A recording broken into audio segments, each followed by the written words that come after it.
चंद्रशेखर आजाद कहते हैं कि कुंभ में जो है जाएगा गंगा मैया डुबा देंगी, जो पापी है वही पाप का मतलब वहाँ धोने जाता है। देखिए, चंद्रशेखर रावण की माँ ने दूध पिलाया है कि वो ये कह दें कि हज जाने वाले सब पापी होते हैं। हज में वही जाते हैं जो पापी होते हैं। अगर तुम्हारे अंदर औकात है, थोड़ी सी हिम्मत है, तो जरा कह के देखो, आटा दाल का भाव तुम्हें पता चल जाएगा। इसलिए हिंदुओं के संतों के स्वाभिमान को न करोदो, मत झकझोरो। अच्छा रहेगा अगर टेढ़ी दृष्टि से देख लिया तो चंद्रशेखर रावण ढूंढने से नहीं मिलेंगे, कहां से कहां चले गए। सत्ता, संत और संसद, और आप उसके बहुत अच्छे एग्जाम्पल हैं। तो कैसे ये तीनों चीज मैनेज होती है? राजनीति मेरा पेशा नहीं है, राजनीति मेरी दुनिया नहीं है, राजनीति मेरा जीवन नहीं है। लोग एक बार प्रधान बनने के लिए तरसते हैं। मैं 7वीं बार सांसद हूँ और सांसद होने के बाद भी मैंने कोई कुंभ नहीं छोड़ा। भव्य कुंभ सज के तैयार है संतों के लिए, और इसी बीच में एक जो शब्द है वो सबसे ज्यादा गूंजता है, सत्ता, संत, संसद, सत्य। तो हम सोचे कि क्यों ना इस बार बतकही चौक पे बतौर मेहमान किसी ऐसे शख्सियत को बुलाया जाए, ऐसे व्यक्तित्व को बुलाया जाए जो सत्ता में भी है, संत भी है और सत्य भी है और शाश्वत के खोज में है। तो हमने इस बार बतकही चौक पे बतौर मेहमान उन्नाव से सांसद साक्षी महाराज जी को बुलाया। बहुत बहुत स्वागत है आपका बतकही चौक। जी बहुत बहुत धन्यवाद। तो सबसे बड़ा सवाल यही है, कुंभ सज के तैयार है, भव्य कुंभ, और एक जो शब्द है हमेशा गूंजता रहता है, सत्ता, संत और संसद, और आप उसके बहुत अच्छे एग्जाम्पल हैं। तो कैसे ये तीनों चीज मैनेज होती है? दिव्य और भव्य कुंभ सनातन की आत्मा है और भारतीय परंपरा में युग युगांतर से ये परंपरा चली आ रही है। और साधु संत और सनातन परंपरा के 13 अखाड़े इस कुंभ की आत्मा होते हैं, जिनके बिना कुंभ अधूरा होता है। तो आपने जो अभी कहा था कि ये भव्य और दिव्य कुंभ सज के तैयार हो गया, निश्चित ही ऐतिहासिक रूप से माननीय मोदी जी के नेतृत्व में और योगी जी की कार्यशैली और उनकी सरकार की कार्यशैली के अनुरूप भूतो न भविष्यति, ऐसा कुंभ और कुंभ की व्यवस्था तैयार की गई है कि किसी के पास कहने के लिए कुछ नहीं है। मैंने बहुत छोटी सी उम्र में 9 वर्ष की उम्र में संन्यास लिया था। तो ये आपका चौथा कुंभ हो गया। तो 9 वर्ष की अवस्था से लेके 1971 से मैं कुंभ लगाता ही चला रहा हूँ। छोटी अवस्था में ही निर्मल पंचायती अखाड़े का मैं आचार्य महामंडलेश्वर बन गया। दुर्भाग्य से एक्सीडेंटली राजनीति में भी हूँ। कैसे दुर्भाग्य से? तो राजनीति मेरा पेशा नहीं है, राजनीति मेरी दुनिया नहीं है, राजनीति मेरा जीवन नहीं है। लेकिन जब उत्तर प्रदेश की कुर्सी पर बैठे हुए एक मदांध मुख्यमंत्री ने हिंदुत्व को ललकारा था कि अयोध्या में परिंदा पर नहीं मार सकता, तो मैं अपने को नहीं रोक पाया और उनके दम्भ को तोड़ने के लिए मैं अयोध्या के आंदोलन जोड़ा, बैरियर तोड़ा। और फिर संगठन ने सोचा कि इस व्यक्ति की राजनीति में आवश्यकता है, तो मुझे राजनीति में लाके खड़ा कर दिया गया। आज मैं 7वीं बार सांसद हूँ। लोग एक बार प्रधान बनने के लिए तरसते हैं, पर माँ गंगा की कृपा से, ईश्वरी कृपा से, राम जी की कृपा से और अपने पार्टी के विश्वास के आधार पर मैं 7वीं बार सांसद हूँ। और सांसद होने के बाद भी मैंने कोई कुंभ नहीं छोड़ा। तीर्थराज प्रयाग में मेरा सौभाग्य है, जहां बैठा हूँ 89 से लगातार मुझे यही स्थान मिलता है। अच्छा, ऐसा तो नहीं ना सत्ता के कारण मिलता है? पता नहीं कैसे मिलता है। 89 से मुझे काली सड़क पर और बिल्कुल यही स्थान मिलता है और मैं यहाँ कैंप लगाता चला आ रहा हूँ और आज भी आपके सामने बैठा हूँ और सारी व्यस्तताओं को छोड़कर मैं कुंभ का आनंद ले रहा हूँ।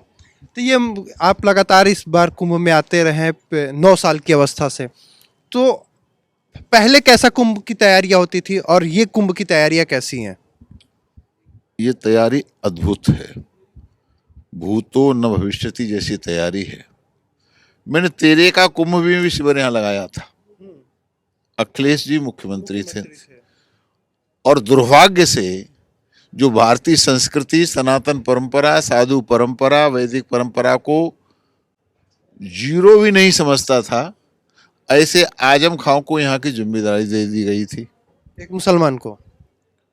अब जो भी हैं वो, आप बोलने से हिचकते नहीं है। नहीं कतई नहीं चकता। तो एक ऐसे आदमी को जो इस परंपरा का ही नहीं, जानता ही नहीं, प्रभारी, परिणाम क्या हुआ जानते हैं? 45 से 50 लोग मरे थे स्टेशन पर, 65 से 70 लोग घायल हुए थे, और 1000 लोग गायब हो गए थे। पास में आग भी लगी थी। तो ये तब की स्थिति और आज की स्थिति देखिए। आज कनाडा से बैठा पन्नू जैसा आतंकवादी धमकी दे रहा है, उसके बाद भी योगी जी ने, योगी सरकार ने समीक्षा करके नभ को, जल को, थल को ऐसी व्यवस्था कर रखी है कि परिंदा पर भी नहीं मार सकता है। मुझे लगता हूं आज तक पौष पूर्णिमा से लेके और कल संक्रांति का स्नान हुआ, इन 2 दिन में कम से कम 5-5.5 करोड़ लोग स्नान कर चुके होंगे, लेकिन कहीं कुछ पत्ता तक नहीं हिला। इतनी बढ़िया व्यवस्था योगी जी ने कराई है, उसके लिए हम उनका हृदय से बहुत बहुत धन्यवाद करते हैं, और सारा साधु समाज उनका धन्यवाद करता है। अभी 5-6 दिन पहले योगी जी एक कैंप में, अखाड़ों में खुद आए और हाथ जोड़ के पूछा कोई कमी तो नहीं रहेगी, कोई सेवा हो तो बताओ, सब ठीक है ना? ऐसे कौन मुख्यमंत्री पूछता है? अच्छा, एक आप भी एक संत हैं और साथ ही साथ सत्ता में भी है, तो एक संत का जीवन बहुत कठिन होता है कि सत्ता पे बैठे शीर्ष नेतृत्व का। देखिए, वास्तव में मैं तलवार की धार पर चल रहा हूं।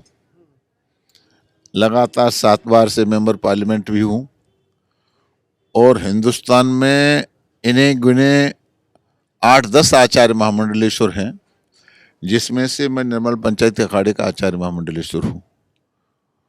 तो अपने दायित्व को भी संभालना जो मेरा धर्माचार्य होने के नाते है, और संसदीय क्षेत्र को, जनता को ही संभालना, और फिर सारे देश में मेरे जो अनुयायी हैं करोड़ों, उनसे भी मिलना, उनका भी ध्यान रखना। ऐसे में लोग भी नाराज होते होंगे। नहीं, इसलिए नाराज नहीं होती कि राजनीति में मैं अपने धर्माचरण को नहीं छोड़ता हूँ।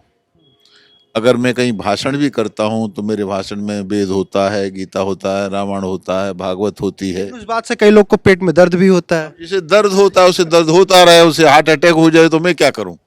मैं तो अपनी शैली के हिसाब से बोलने। लाइन चलता है कि साक्षी महाराज के बिगड़े बोल।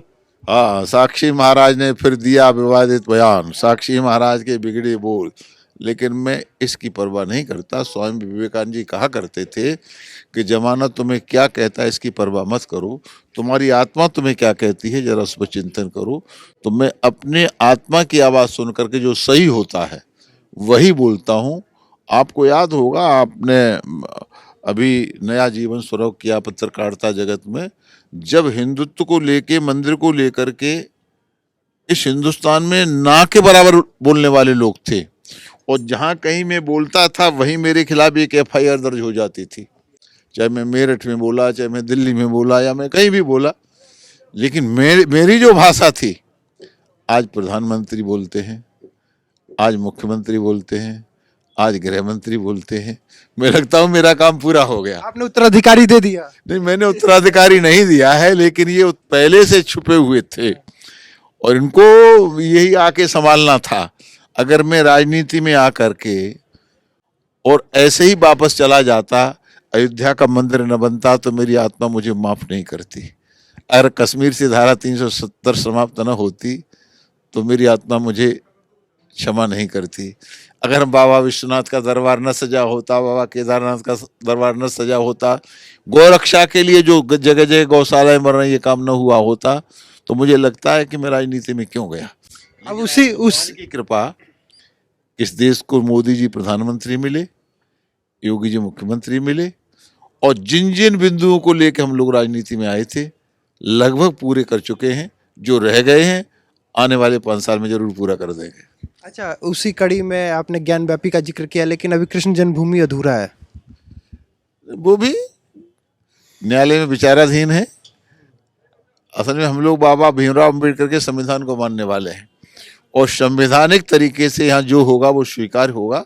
अच्छी बात यह है कि अब जज भी साहसपूर्ण निर्णय देने लगे हैं। लेकिन बदायूं में जब संभल में, माफ कीजिएगा, संभल में जब वो निर्णय देते हैं कि सर्वे कराया जाए तो उस पर भी सवाल उठ जाता है। कुछ लोगों का स्वभाव बन गया है जो मुझे कह देते साक्षी महाराज के आए विवादित बयान, विवादित बातें करने का, फतवे जारी करने का, शरिया के आधार पर देश चलाने का। हम कहते हैं ये देश बाबा भीमराव अंबेडकर के संविधान के आधार पर चलेगा, ये फतवों से नहीं चलेगा। तो जिन लोगों ने गलती की संभल में परिणाम भोग रहे। एक एक से एक मंदिर को तलाशा जा रहा था, वहां बहुत सारे मंदिर निकलने लगे। बरेली में मौलवी जी ने एक मंदिर अपने आप ही, एक मस्जिद अपने आप ही तोड़ दी। तो हमें तो यही कहता हूं कि अगर आपको भाईचारा गंगा जमुनी तहजीब निभानी है तो जहां जहां आपको पता है कि मंदिर को तोड़ के मस्जिद बनाया गया, अपने आप वापस कर दो। हमें न तोड़ सको हम तोड़ लेंगे, सम्मान के साथ वापस करो। जैसे दिल्ली के कुतुब मीनार पर लिखा है 27 हिंदू मंदिरों को तोड़ करके कुतुबुद्दीन ने ये मस्जिद बनाई। तो किस लिए, क्यों लिखा है? हमें अपमानित करने के लिए। अब और ज्यादा अपमान सहन करने के लिए हिंदू तैयार नहीं है। इसलिए योगी जी ने कहा बटोगे तो कटोगे। प्रधानमंत्री ने कह दिया एक रहोगे तो सेफ रहोगे। हम बाबा ये नारा लगा रहे हैं। इस कुंभ की सबसे बड़ी विशेषता यह है कि एकता का मंत्र देकर ये कुंभ समाप्त होगा, और एकता का मंत्र देकर समाप्त होगा तो उसका परिणाम ये होगा कि मोदी जी ने 2047 तक भारत को विकसित बनाने का जो संकल्प लिया है, उस संकल्प में ये कुंभ बहुत बड़ा सहयोगी होगा। मेरे को आपने बहुत अच्छा एक सवाल याद दिला दिया, कुंभ से जिक्र और नारे से याद आया।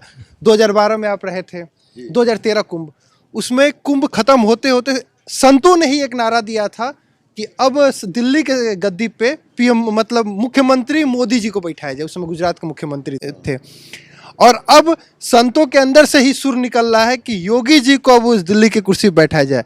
आप सांसद भी हैं और संत भी हैं, आपको क्या लगता है? देखिए, मैं आध्यात्म व्यक्ति हूं और अध्यात्म मेरा जीवन है। रामायण में गोस्वामी तुलसीदास जी ने राम जी के मुंह से कहलवाया है कि मोर बचन चाहे पड़ जाए फीका, संत वचन पत्थर की लीका। बोले मैं तो झूठा हो सकता हूं, लेकिन मेरे भक्त मेरे संत कभी झूठे नहीं हो सकते। वो जो कहेंगे वो होने वाला है, वो मैं करने वाला हूं। तो अगर संत महात्माओं ने 500 साल के झगड़े के बाद अयोध्या में कहा सौगंध राम की खाते मंदिर यहीं बनाएंगे, तो विरोधी कहते थे ये तारीख नहीं बताएंगे। हमने तारीख भी बता दी, मंदिर ही बना दिया, रामलला विराजमान भी हो गए, आज 1 साल पूरा भी हो गया। और संतों ने आशीर्वाद दिया मोदी जी को प्रधानमंत्री का 2013 में, तो बन गए 14 में। तो इसमें कोई बड़ी बात नहीं है कि संत आशीर्वाद दे। संतों की के आशीर्वाद में बहुत बड़ी ताकत होती है। बड़े बड़े कांग्रेसियों के नेताओं के देवरा बाबा के दरबार में लाइन लगी रहती थी, उनके दर्शन नहीं होते थे। तो ये संतों की महिमा है। संत की बात तो भगवान भी नहीं टालते। तो संतों का आशीर्वाद जिसको लग जाए। अब यहाँ पर जितनी भी भीड़, आपको क्या लगता है संत के तौर पे? यहाँ पर आप जितनी भीड़ भाड़ कुंभ महाकुंभ में देख रहे हैं, लोग आ रहे हैं, 5.5 करोड़ तक लोग स्नान कर चुके। एक गंगा का दर्शन, संगम में स्नान और संतों का दर्शन, उनकी चरण धूली। वो अमेरिका से कौन सी लड़की आई, वो क्या बन गई यहाँ पर आकर के, साध्वी बन गई। तो ये संतों की महिमा है। संत की महिमा वेद न जाने। आप क्या राजनीतिक लाइफ में भी हैं और संत के जीवन को भी आप जी रहे हैं, तो ये बताइए आप कैसे मैनेज करते हैं? आप कितने उन्नाव, फिर अपने शिष्यों को मिलना, कैसे ये सब मैनेज होता है आपसे? देखिए, ईश्वर है, सूर्य हम निकालते नहीं, सूर्य निकलता है, चंद्रमा निकलता है। संस्कृत में एक शब्द है भवती, माने होता है। हम तो दृष्टा है, हम तो साक्षी हैं, सब हो रहा है। व्यक्ति समझता है मैं करता हूं, यही मूर्खता है। कोई करने वाला नहीं है। मुझसे कराया जा रहा है, भगवान का धन्यवाद करो, उसकी कृपा है हमसे कराया जा रहा है। ये कुंभ तो होना ही था, हो सकता है इससे भी बढ़िया होता, लेकिन आज योगी मोदी को अवसर मिला है, ईश्वर की कृपा है, उनको यश मिलने वाला था। मुझे याद आया कि कुंभ में न्योता देना हो या फिर में जो व्यवस्था है, अखिलेश यादव लगातार उस पर ट्वीट करके निशाना साध रहे हैं, कह रहे व्यवस्थाएं अधूरी हैं और कुंभ जैसे क्या कहते हैं महापर्व का न्योता क्यों। वहीं चंद्रशेखर आजाद कहते हैं कि कुंभ में जो है जाएगा गंगा मैया डुबा देंगे, जो पापी है वही पाप का मतलब वहां धोने जाता है। देखिए चंद्रशेखर रावण, अब रावण ऐसी बुद्धि न होती तो एक लख पूत सवा लख नाती, ता रावण कर दिया न बाती। तो रावण तो अपनी बुद्धि के अनुसार ही बोल सकता है। पापी ही कुंभ में नहाने जाएंगे, ऐसा कह के रावण ने संपूर्ण सनातन का, हिंदू समाज का अपमान किया है। उन्हें समय रहते हिंदू समाज से माफी मांगनी चाहिए। क्या रावण, चंद्रशेखर रावण की मां ने दूध पिलाया है कि वो ये कह दें कि हज जाने वाले सब पापी होते हैं? हज में वही जाते हैं जो पापी होते हैं। अगर तुम्हारे अंदर औकात है, थोड़ी सी हिम्मत है, तो जरा कह के देखो, आटा दाल का भाव तुम्हें पता चल जाएगा। इसलिए हिंदुओं के, संतों के स्वाभिमान को न करो दो, मत झकझोरो, अच्छा रहेगा। अगर टेढ़ी दृष्टि से देख लिया तो चंद्रशेखर रावण ढूंढने से नहीं मिलेंगे, कहां से कहां चले गए। ये तो मैं चंद्रशेखर रावण के लिए कहना चाहूंगा, भगवान उनको सद्बुद्धि दे, समय रहते क्षमा मांगे, संतों का और राम भक्तों का, देशभक्तों का, गंगा भक्तों का अपमान न करें। और जहां तक प्रश्न है अखिलेश यादव जी का, अब अखिलेश यादव जी के बारे में क्या कहें। नाचन आबे आंगन टेढ़ा, आपको अवसर मिला था तो आप तो एक बार भी नहीं आए। अब निमंत्रण दिया जाए तो निमंत्रण की आवश्यकता क्या है, न दिया जाए तो हमें निमंत्रण दिया नहीं गया। हाँ वही तो, मतलब हमें दिया नहीं गया और दिया गया तो आवश्यकता क्या है। तो चित्त भी मेरी, पट भी मेरी। तो इन लोगों को कुछ पता नहीं, और आने के लिए फिर यहाँ बाप की मूर्ति। अरे जहाँ तीर्थ स्थलों में देवी देवताओं की मूर्ति होती है। कल उन्होंने गंगा स्नान करते हुए फोटो ट्वीट किया है। बढ़िया है ना। तो अब नहीं आएंगे, तरह तरह की बात करना, फिर पिताजी की मूर्ति की स्थापना करा दी, अनावरण हो गया। तो क्या ये बताने के लिए कि साधु संन्यास जिसे देख करके ये भक्त लोग स्मरण करें कि ये वही व्यक्ति है जिसने सरयू के पानी को राम भक्तों के लहू से लाल लाल कर दिया था। ये उसी की प्रतिमा है जिसने राम भक्तों की छातियों गोली उछलनी कर दिया था। यही वही व्यक्ति है जिसने कहा तो अयोध्या में परिंदा पर नहीं मार पाएगा। ये वही व्यक्ति है जो कहता मुझे और भी मारने पड़ते, हिंदू तो और मारता। किस लिए आपने लगाया यहाँ पर? अपने पार्टी कार्यालय में लगाते, कार्यकर्ता के यहाँ लगाते। आप यहाँ तीर्थ स्थान में, कुंभ के क्षेत्र में लगा करके क्या संदेश देना चाहते हैं? आपको क्या लगता है कौन सा संदेश देना चाहते हैं? अब ये तो जनता निर्णय करेगी, मैं नहीं जानता। मैं तो साक्षी हूँ, देखता हूँ। मुझे जो दिखाई दे रहा है वो जब कोई जाएगा कौन है ये तो पर्चा बताया जाएगा। भाई चंद्रशेखर के सामने से निकलेंगे तो पर्चा होगा, महाराणा प्रताप तो पर्चा दिया ही जाता है। जब उनके सामने से निकलेंगे तो उनकी विशेषता तो बतानी पड़ेगी, कोई भी बताएगा, इसमें क्या बात है। तो आज हमारे साथ बतकही चौक पे बतौर मेहमान उन्नाव से सांसद साक्षी जी महाराज थे, जिन्होंने बताया कि कुंभ कैसा है, एक साध्वी का जीवन, साधु का जीवन कैसा होता है। तो आपको ये बतकही कैसे लगे कमेंट करके बताइएगा। तब तक मुझे दीजिए इजाज़त, नमस्कार।